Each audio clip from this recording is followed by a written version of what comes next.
Assalamualaikum warahmatullahi wabarakatuh. Perkenalkan, saya Erin Siti Nur Ajijah dengan NIM 212100011 Prodi Pendidikan Bahasa dan Sastra Indonesia dengan NIM 212100011 Institut Keguruan Ilmu Pendidikan Siliwangi Cimahi.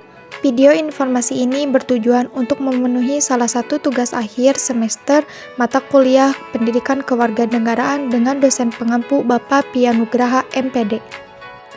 Video informasi ini membahas mengenai beberapa permasalahan kewarganegaraan, di antaranya kesenjangan sosial di masyarakat, kebijakan pemerintah, hak dan kewajiban sebagai warga negara Indonesia, dan demokrasi.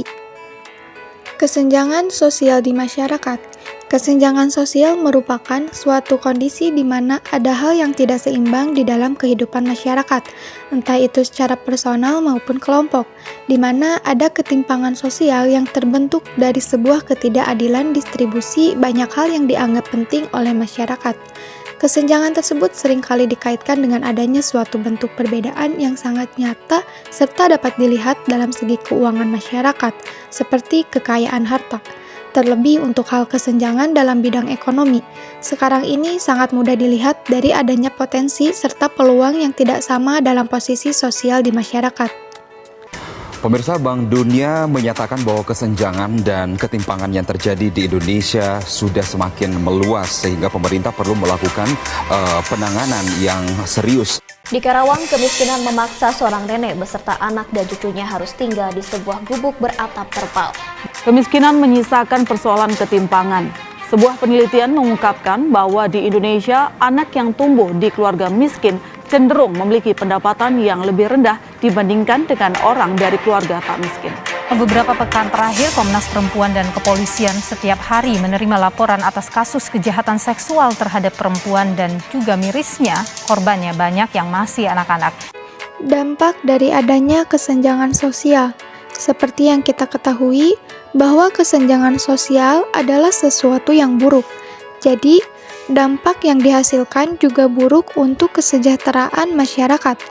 Di antaranya yaitu pengangguran dan kemiskinan. Kesenjangan sosial dapat dilihat dari naiknya angka kemiskinan dan juga pengangguran setiap tahunnya. Jika suatu negara sudah didominasi oleh masyarakat yang miskin dan pengangguran, maka pendapatan negara tersebut sudah pasti sangat rendah. Hal ini terjadi karena daya beli dari masyarakat akan menurun, sebab mereka tidak memiliki pendapatan yang pasti. Kondisi inilah yang bisa menyebabkan keuntungan perusahaan menjadi tidak optimal. Target pasar tidak jelas. Tak hanya menciptakan kemiskinan dan pengangguran, kesenjangan sosial juga bisa mempengaruhi target pasar suatu bisnis. Hal tersebut akan membuat target pasar para pemilik bisnis menjadi tidak jelas. Jika perusahaan memiliki target pasar masyarakat kelas menengah ke bawah, tentu hal itu akan membuat perusahaan tersebut mengalami kerugian. Hal ini terjadi karena daya beli masyarakat cenderung tidak menentu. Tidak hanya itu saja, terdapat juga langkanya tenaga kerja yang kompeten. Meski di Indonesia tergolong memiliki banyak pengangguran, namun masih banyak perusahaan yang merasa dirinya kesulitan dalam mendapatkan tenaga kerja yang berkompeten. Hadirnya kesenjangan sosial yang ada di dalam masyarakat juga mempengaruhi tingkat kualitas pendidikan warganya. Di Indonesia sendiri, banyak orang yang pendidikannya di bawah rata-rata, tapi tidak dipungkiri, sarjana di Indonesia cukup banyak. Akan tetapi, faktanya banyak dari mereka yang belum mempunyai keahlian yang dibutuhkan perusahaan di Indonesia, terlebih untuk mereka yang belum berpengalaman. Hingga akhirnya, maraknya kasus kejahatan. Di negara kita Indonesia, kasus kejahatan tergolong tinggi. Tingginya kasus kejahatan sejalan dengan tingginya tingkat kesenjangan sosial yang terjadi. Hal ini tentu tidak jauh dari permasalahan ekonomi atau keuangan. Seperti yang kita ketahui, bahwa ekonomi adalah salah satu faktor terbesar yang bisa membuat seseorang melakukan tindak kejahatan. Seperti yang diketahui bahwa kesenjangan sosial yang paling jelas terlihat adalah antara masyarakat pedesaan dan masyarakat perkotaan. Kesenjangan ekonomi yang ada pada masyarakat perkotaan juga bisa disebabkan karena faktor sosial politik dan geografi daerah yang tidak menguntungkan bagi daerah pedesaan. Untuk itu, dari masyarakat pedesaan juga secara internal harus mulai terbuka dengan dunia luar. Mereka tidak boleh merasa alergi pada setiap perubahan yang ada. Tanpa adanya perubahan pola pikir yang selama ini telah mendarah daging di masyarakat pedesaan, mereka akan kesulitan untuk menjadi masyarakat yang maju, sebab minimnya persaingan yang terjadi di antara mereka.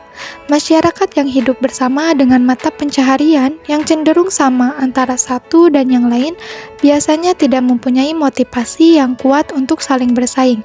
Lebih dari itu, pihak pemerintah juga harus mampu membuat kebijakan yang berada di luar masyarakat itu sendiri. Solusi tersebut harus bisa dijadikan input oleh pemerintah dalam menyusun berbagai kebijakan, khususnya yang erat kaitannya dengan peningkatan taraf hidup desa agar bisa menjadi lebih baik, sehingga pedesaan yang selama ini identik dengan keterbelakangan akan perlahan-lahan bisa berkembang menjadi desa maju. Presiden Joko Widodo mengeluarkan sejumlah kebijakan untuk mengatasi dampak ekonomi akibat penyebaran virus corona. Di antaranya adalah kartu sembako, kartu prakerja, hingga pelonggaran cicilan kredit selama 1 tahun. Pemerintah juga telah berkomunikasi dengan Otoritas Jasa Keuangan atau OJK untuk memberikan kelonggaran cicilan kredit bagi pelaku UMKM, tukang ojek, supir taksi, dan juga nelayan. Kepada penerima kartu sembako, pemerintah memberikan tambahan sebesar 50.000 per keluarga penerima, sehingga menjadi 200.000 per keluarga penerima yang akan diberikan selama 6 bulan. Anggaran yang dialokasikan adalah sebesar 4,56 triliun rupiah. Yang keenam, kepada calon penerima kartu prakerja, pemerintah akan mempercepat implementasi kartu prakerja, sekaligus untuk mengantisipasi para pekerja yang terkena PHK, para pekerja harian yang kehilangan penghasilan, para pengusaha mikro yang kehilangan pasar dan omset, agar dapat meningkatkan kompetensi dan kualitas SDM-nya. Alokasi anggaran yang disediakan di dalam kartu prakerja ini adalah sebesar 10 triliun. Kepada para pelaku UMKM, OJK, Otoritas Jasa Keuangan, akan memberikan relaksasi kredit UMKM untuk nilai kredit di bawah 10 miliar untuk tujuan usaha. Baik itu kredit yang diberikan oleh perbankan maupun oleh industri keuangan non-bank. Asalkan digunakan untuk usaha, akan diberikan penurunan bunga dan penundaan cicilan. Tindakan terbaik dalam penegakan hak dan kewajiban warga adalah dengan mencegah timbulnya semua faktor penyebab pelanggaran hak dan pengingkaran kewajiban warga negara. Apabila faktor penyebabnya tidak muncul, pelanggaran hak dan pengingkaran kewajiban warga negara dapat diminimalisir atau bahkan dihilangkan. Supremasi hukum dan demokrasi harus ditegakkan.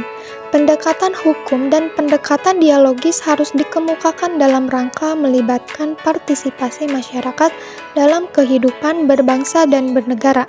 Para pejabat penegak hukum harus memenuhi kewajiban dengan memberikan pelayanan yang baik dan adil kepada masyarakat, memberikan perlindungan kepada setiap orang dari perbuatan melawan hukum, dan menghindari tindakan kekerasan yang melawan hukum dalam rangka menegakkan hukum. Mengoptimalkan peran lembaga-lembaga selain lembaga tinggi negara yang berwenang dalam penegakan hak dan kewajiban warga negara, seperti Komisi Pemberantasan Korupsi atau KPK, Lembaga Ombudsman Republik Indonesia, Komisi Nasional Hak Asasi Manusia atau Komnas HAM, Komisi Perlindungan Anak Indonesia atau KPAI, dan Komisi Nasional Anti Kekerasan Terhadap Perempuan atau Komnas Perempuan. meningkatkan kualitas pelayanan publik untuk mencegah terjadinya berbagai bentuk pelanggaran hak dan pengingkaran kewajiban warga negara oleh pemerintah, meningkatkan pengawasan dari masyarakat dan lembaga-lembaga politik terhadap setiap upaya penegakan hak dan kewajiban warga negara, meningkatkan penyebarluasan prinsip-prinsip kesadaran bernegara kepada masyarakat melalui lembaga pendidikan formal seperti sekolah atau perguruan tinggi maupun non-formal seperti kegiatan-kegiatan keagamaan dan kursus-kursus, meningkatkan profesionalisme lembaga keamanan dan pertahanan negara, meningkatkan kerjasama yang harmonis antar kelompok atau golongan dalam masyarakat agar mampu saling memahami dan menghormati keyakinan dan pendapat masing-masing. Sebagai salah satu negara kepulauan yang besar dan multikultur, Indonesia merupakan salah satu negara di dunia yang menerapkan demokrasi dalam kehidupan bernegara masyarakat. Apa itu demokrasi?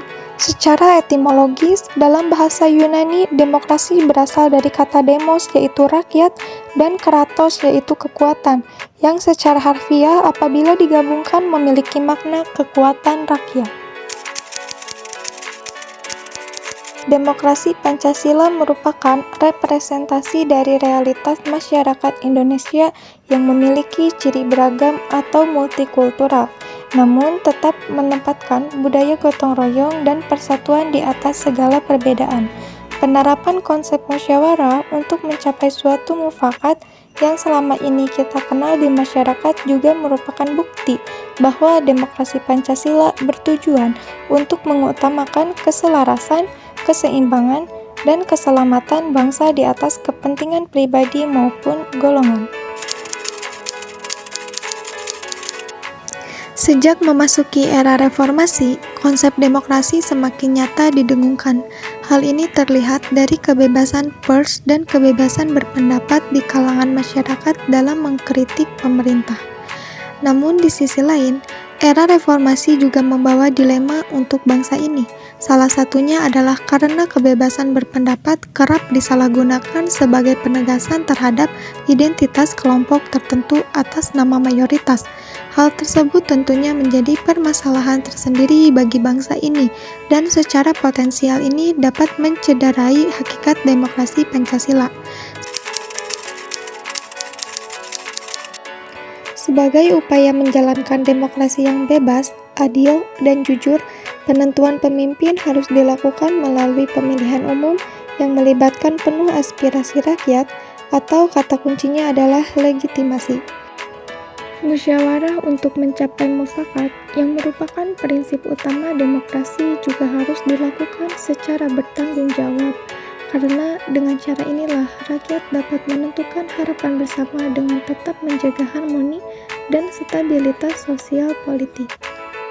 Selain itu, di lingkup sosial, literasi masyarakat tentang prinsip dan hakikat demokrasi juga harus disuarakan. Media massa dan negara melalui sektor pendidikan harus memberikan pendidikan politik dan demokrasi yang baik, supaya kebebasan berpendapat dapat diutarakan dengan kritis, santun, dan bertanggung jawab. Satu hal yang terpenting dari penerapan demokrasi yang kita jalankan harus bermuara pada kemanusiaan, karena secara filosofis, prinsip demokrasi adalah merangkul dan mengakomodasi suara rakyat, baik mayoritas maupun minoritas, demi terciptanya suatu masyarakat yang adil, makmur, dan beradab.